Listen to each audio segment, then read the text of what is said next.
maybe a drug overdose. We just see her smoking dope. I feel like shit's gonna be breaking out pretty soon, so I wanted to do a little Sopranos intermission where I give my betting odds for who I think is going to live and survive the end of the series and who I think won't survive the end of the series. Just, in other words, rather than me just picking, okay, these people are going to survive, these people are not going to survive, I'm giving you my odds of what the probability is of whether or not they live or die. So, but before I can do that, we got to talk about a really big, fat, sloppy elephant in the room. And that big, fat, sloppy elephant in the room is Tony Soprano and me knowing how the series ends. Obviously, I know how the series ends. Like, there are Tibetan monks living in Venezuela, which I'm sure that doesn't go together. Just go with me. Who fucking knew what happened? I had never watched the show. I didn't think I was ever going to watch the show. I had a very negative opinion of it, just based on nothing, really. I wasn't really interested in mob stories in general. Like, I'd seen The Godfather a couple times. I'd seen Casino, but it just didn't... It wasn't my vibe. I wasn't interested in it. So that's the main reason I never watched the series. But even I remember I was posted on message boards back then. 2007, I guess it would have been. And I remember somebody you can create threads, right? And they created a thread and it said, I was watching Sopranos and it just went to black screen. That was like the title. So I was curious. So I checked it out and everybody started talking about it. And so if I'd been on Twitter back then, I'm sure it would have been blown up about this. And then the next day I asked my dad about it, he was a fan of the show. He watched it. And he was like, yeah, he was pissed off. So then, of course, I told you he used to listen to Imus, Don Imus, and Mike Francesco would come on Don Imus. He would talk about Sopranos. I remember him talking about it. And I thought the whole thing was really stupid. And it kind of justified my decision to never watch the series. Well, if they're going to end it this stupidly, there's no fucking way I'll ever watch the series. No context, no nuance whatsoever. Just making a snap judgment based on very little information and moved on with my life, right? So, but my point is, I knew what happened. Like, he's in a restaurant, he's eating with this family. I never heard what the family consisted of, which is why I was saying a couple of seasons back, Carmilla could be dead, AJ could be dead, whatever. I just know he is with this family. He's eating French fries. Don't Stop Believing, I think was the people were talking about the song. Don't Stop Believing was the song. And then it just goes to black. And then the speculation was whether or not that meant he just died, right? So obviously I know that, right? Now, you're not going to expect a series protagonist like this to die before the last episode, so I don't feel like this is a major spoiler. But it does tell me he doesn't die in the episode. And I know people have been debating this for the last 14 years.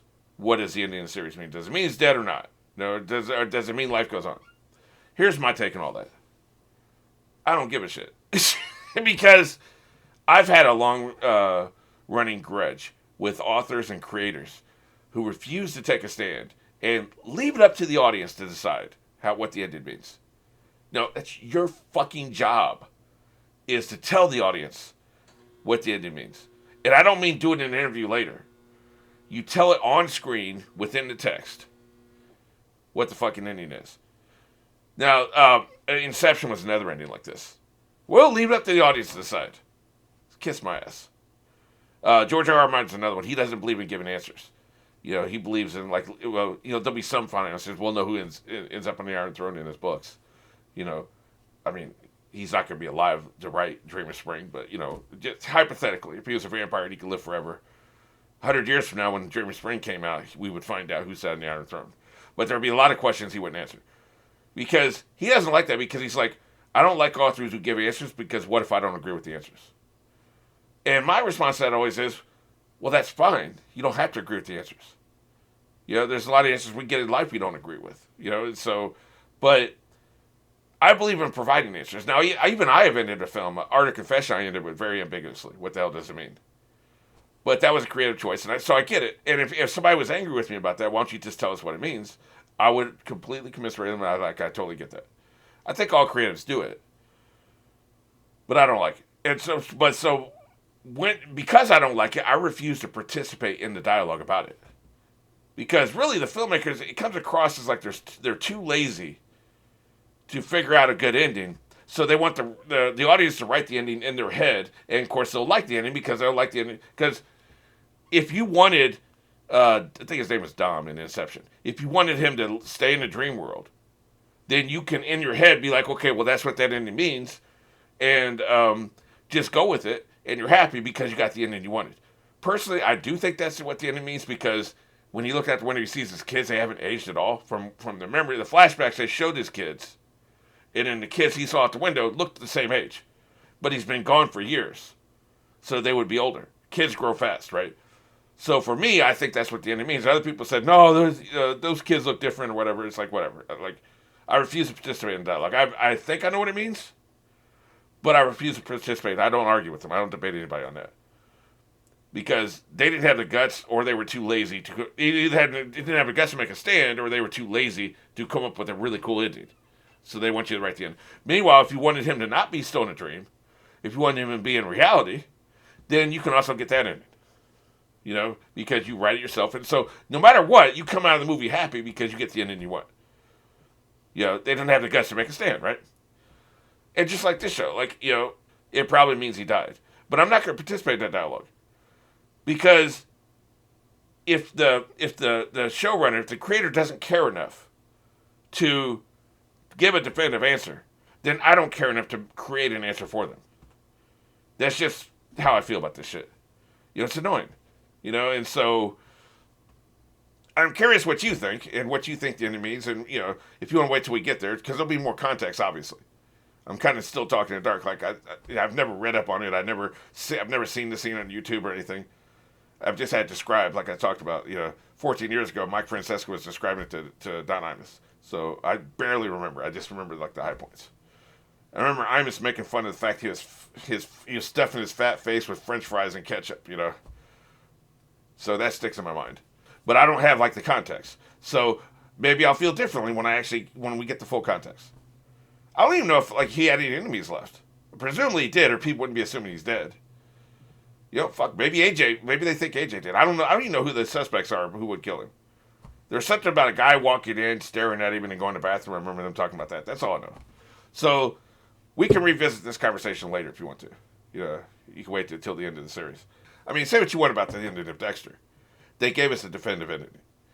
They didn't make it ambiguous. So you can either love it or hate it. Most people hated it. But I admire that more than the ambivalent ending. Even Lost, I feel like, was a pretty definitive ending. People hate it. And some people are like, I still don't understand what it means. Well, then you weren't paying attention. Like, it's obvious what it means. They fucking told you what it means. But it doesn't mean you have to like it. But I just respect that more. You know, but it is a creative choice. Like I said, I've even made the choice myself. So I'm not really denigrating the creators. I'm only saying that I refuse to participate in the dialogue about it because they were too gutless to actually give a definitive ending. But like I said, I'm curious what you guys think. Okay, so that aside, that's why Tony's not going to be on the list. You know, because in my opinion, he probably dies, and in either way, I've got too much information, so I can't do that. But I literally don't know about anybody else in the series. First up, the most probable death is Chrissy. I've got him at 1-to-1 odds. And I'm telling you what, I've already got a touchdown dance. I've got a 7-day Macarena dance I'm going to be doing. I've already picked out some club music I'm going to be dropping under it. This motherfucker got to die. Chrissy going bye-bye at some point. Probably in this series finale, you know. But potentially I could see it possibly happening in the Season A finale. Rather than the Season B finale, but, you know, potentially. But, you know, either way, I've got him 1-to-1 odds. Now, just in case you're not a gambling aficionado, the first number being higher means you think it's less probable to happen. So, you know, just so you know. This is just shorthand anyway. So, you know, it's basically to tell you that's what I think is most probable. Right there with Chrissy is Uncle Junior. He ain't surviving the series. He's probably going to fall out at some point. I don't even think it's going to be like a violent death. I think he's just going to literally fall out. So, you know. So, yeah, I've got Uncle Junior 1-to-1 odds as well. So, Chrissy and Uncle Junior. The 2-to-1 odds, I've got Paulie.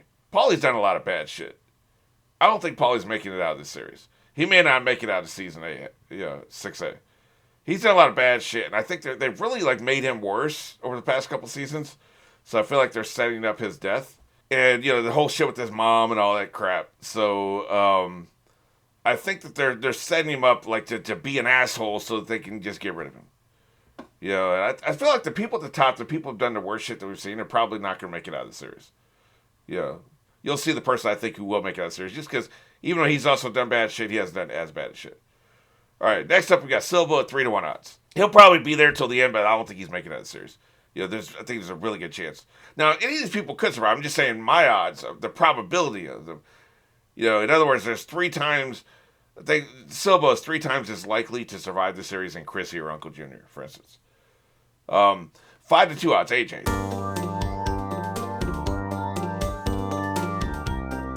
This may be off the board, but I really think AJ is going to try to at some point get into the business, and then he's going to get whacked. Kind of like the very beginning of this series, the first couple seasons, we had Jackie's son. Didn't really know what the fuck he was doing, tried to get into it, and just got whacked. Because he was bullshit. So I think AJ's going to get mixed up in this somehow, because they haven't really done anything interesting with him, at all. At all. So at some point he's going to get mixed up with some shit, and then he's going to get whacked. 6-1 odds is Vito. Probably gonna survive the series, but of all the named mobsters, I think he's probably the most likely to survive. But I think there is a chance he could just get whacked just for being homosexual. Because of bigot ass motherfuckers. Phil will probably do it. Good old Phil. Fuck Phil. All right, so Vito's a 6-1. Now we're gonna start getting into the long odds. I think there's a chance Finn could be murked. Just because Vito, probably not Vito. Well, there's no reason for Vito to go after him now. His shit's out. I don't know. I just got a feeling about Finn. He's on the board, because there's a chance. It's not a great chance. Obviously, he's got 20 times more chances to survive than Chrissy, right? So he's 20 times more likely. But he's on the board. There's people that are not on the board. Like, Bobby's kids aren't on the board. Janice isn't on the board. I just don't think there's any chance in hell that those people die, right? So Finn's on the board. So I think there's a chance, just not a good one. Okay?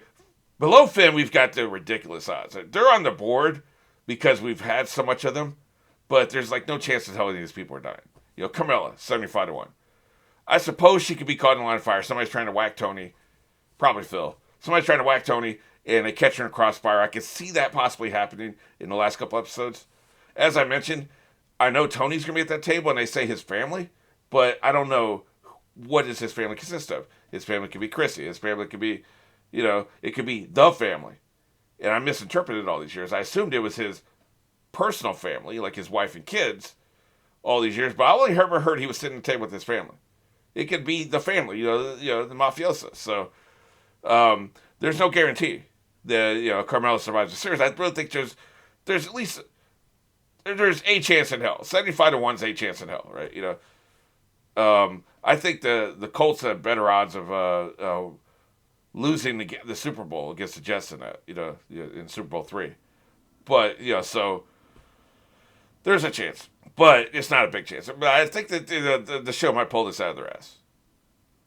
Okay, Bobby, I think he's 101 odds. He's gonna make that series because he's the only good mob person. Now, yes, we've seen him murk motherfuckers. We've seen him shoot people in the ass, and he does some dirty work. But think about 95% of the scenes we see him in. He's doing family shit. He's taking care of Uncle Junior. He's doing domestic shit. So he's crying about his dead wife. So really, we haven't really seen. He's not really in the thick of things. You know what I'm saying? He's not mixing it up in the thick of shit. So you need somebody good to survive the series who's been, I think a lot of bad people who've done a lot of bad shit are not going to survive the series because they're bad. Well, just narratively speaking, you have people you've seen do bad shit for the whole series. Typically, they're going to get killed off. It's like closing a narrative loop. But then you have some good people survive. Like, to talk about Dexter again, some people who died in the last episode, it made sense narratively. And the people who survived in the last episode, like there's one person in particular I'm thinking about, he was a good person throughout the series. He never did anything shit. He was a good person at heart. You liked him. He had charisma. You liked him. He was a good person. And he survived the series. And so that's where I feel Bobby's at. Hurley's another good example with Lost. Spoiler alert. Nobody ever believed, even in Lost season 2, 3, 4, 5, I never believed Hurley was going to die, and he didn't, So, kind of like Tyrion in Game of Thrones. Like, there's just those characters that are they're the kind of the spiritual center of the series. So, they're going to make it out. It's inevitable, right? And so you can usually spot those. So he's at 101. Although, I didn't put him at 1,001 like the next person on the list. Because he is in a mob, and anybody in a mob can get whacked. It is possible. There's a 1 in 100 chance. Like, you're not going to bet $1,000,000 on a 1 in 100 chance. You know, if you only have 1 out of 100 chances to lose, you're still not going to bet $1,000,000 because you'll be paying that off for the rest of your life, right? So that doesn't feel like large odds when you're at the point where you're like risking real shit, right? So you can see what I'm saying. Like, it's all relative. Yeah, he has 100 times more likely to survive than Chrissy, but there's a chance to get whacked because he's in the mob. The next one is ludicrous, 1,000 to 1 odds. Meadow. She's only on the list because of dramatic purposes. Again, if she dies, it'd be crossfire, maybe, or maybe a drug overdose. We just see her smoking dope. That's not hard drugs, but you know what I'm saying. So maybe a drug overdose, some shit like that. So it's possible. She's on the board because it's possible. Like I said, Bobby's kids, Janice, they're not on the board at all because it's impossible. They're gonna survive the series. They will survive. But somebody being on board means there is a chance of them dying. But her odds are the longest because, there's not much of a chance of her dying. So anyway, those are my odds.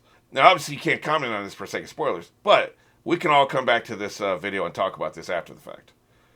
Unfortunately, I get notifications with, I would say talk amongst yourselves, but, I get notifications for everything. And I'm not going to turn those off because I like to be able to reply to shit.